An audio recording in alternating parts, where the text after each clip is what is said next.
अल्हम्दुलिल्लाह रब्बिल आलमीन वस्सलातु वस्सलाम अला सय्यिदिल अंबिया वल मुरसलीन व अला आलिहि व अस्हाबिहि अजमईन अम्मा बाद अऊज़ु बिल्लाहि मिनश शैतानिर रजीम बिस्मिल्लाहिर रहमानिर रहीम। वो मुअस्सस तेरे ज़माने में मुसलमान होकर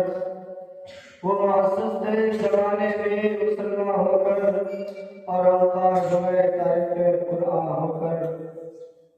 मुहर्रम बुजुर्ग और दोस्तों, आज मेरी गुफ्तगू का मौजूद मुसलमानों की तबाही और इसका इलाज है। आइए इस मौजूद के तहत हम अपने शानदार मौके पर एक नजर डालकर तामीर तरक्की के सामान तलाश करें और आगे करीब में रब्बुल जलाल का इरशाद है, वहाँ तुम आलम है तो तुम ही सरबलंद रहोगे अगर तुम मोमिन हो। ये इरशाद बारी हमारे पूरे तारीख का इंतजार है और इसी में हमारे तारीख में राज नजर तारीख जैसे मामलात ये बताने के लिए काफी है कि जब भी हमारा रिश्ता अल्लाह से और उसके दिल से मजबूत रहा, सरबलंद और ने हमारे कदम चुमे। और जब कभी इस रिश्ते में किसी किस्म की कमजोरी आई, हमें से तो आसमान से जिल्लत को कश्मीर के बाद में डाल दिया। तारीख हमारे सामने जंग बदर की मिसाल पेश करती है।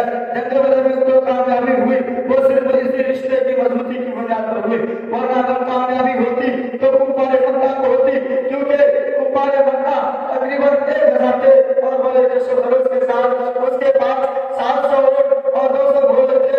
निस्बत के पास तलवार और जंगी हथियार मौजूद थे।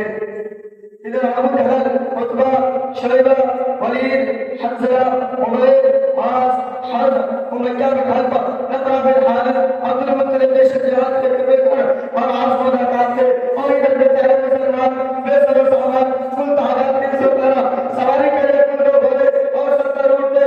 एक पर 3-4 आदमी सवार है और 5 पैदल भी सफर कर रहे हैं। और किसी के पास निजाम कमार है तो तलवार नहीं, और किसी के पास तलवार है तो निजाम कमार नहीं।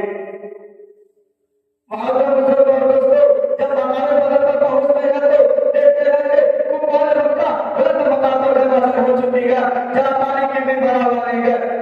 बेचारे मुसलमानों को बस और अपनी जमीन पर गवाजन होना पड़ा ऐसी जगह पर कि अगर किसी को प्यास लगे तो पीने के लिए एक घूंट पानी ना मिले।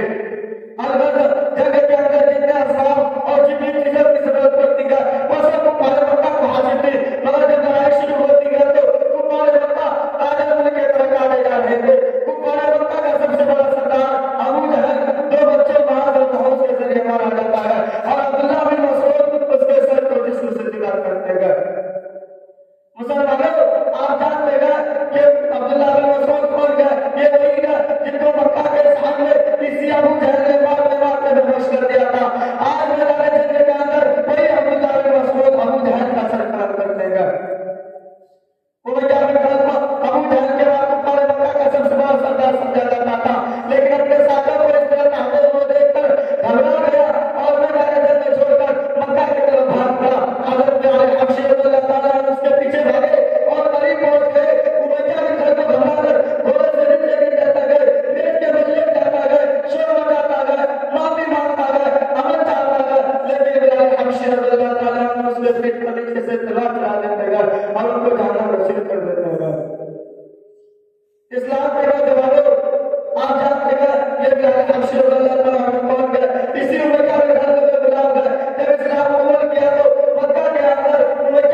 मेरे कि तुम ही सर्वलंद रहोगे बशर्ते तुम सच्चे पक्के मुसलमान हो।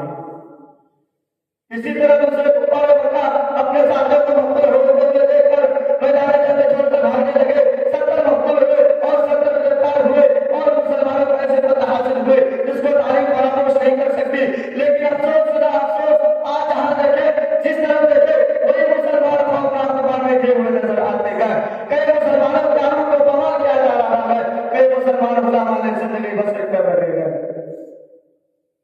हजरात, आज हम सब उर्दूज को नहीं जानते, हालांकि ये उर्दूज एक वक्त में मुसलमानों की सबसे बड़ी ताकत और हुकूमत रहेंगे। पूरी दुनिया में शान शौकत की शौकत रहेंगे और वहां तकरीबन 750 साल मुसलमानों की हुकूमत रहेंगे। और आज वहां की हालत यह है कि एक मुसलमान भी नाम लेने को नजर नहीं आता। मुसलमानों के ऊपर कबाइश खुदा आ गई कि न सिर्फ एक मुसलमानों को बेघर किया गया बल्कि मुसलमानों को बदनाम हुआ, इज्जत और अमन को बवाल किया गया। हजारों मुसलमानों को अपना मजहब छोड़ने पर मजबूर किया गया। जिंदा मुसलमानों को आग में जलाया गया, जिंदा मुसलमानों को जमीन के अंदर दफन किया गया।